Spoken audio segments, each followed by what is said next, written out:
হাদিস শরীফের মধ্যে আছে, যে ব্যক্তি ফজরের নামাজ পড়ার পর ওই অবস্থায় বসিয়া আল্লাহর ধ্যানে মগ্ন থাকিয়া কাহারও সহিত কথা না বলিয়া নিম্নের দোয়া 10 বার পাঠ করিবে, তাহার আমল নামায় 10টি নেকি হইবে, 10টি গুনাহ মাফ হইবে এবং বেহেশতের মধ্যে 10টি দরজা বৃদ্ধি পাইবে এবং সমস্ত দিন শয়তান থেকে এবং খারাপ কাজ থেকে হেফাজত থাকিবে।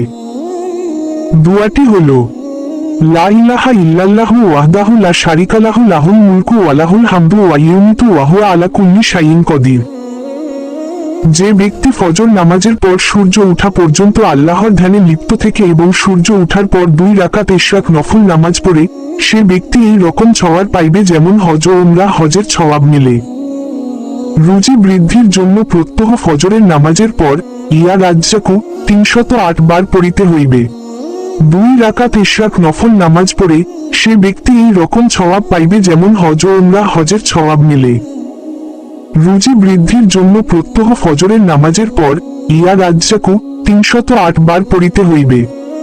ফজরের পর লা ইলাহা ইল্লাল্লাহু মুহাম্মাদুর রাসূলুল্লাহ 100 বার, সুবহানাল্লাহ 100 বার, আলহামদুলিল্লাহ 100 বার, আল্লাহু আকবার 100 বার, আস্তাগফিরুল্লাহ রব্বি মিন কুল্লি জামবি ওয়া আতুবু ইলাইহি 100 বার।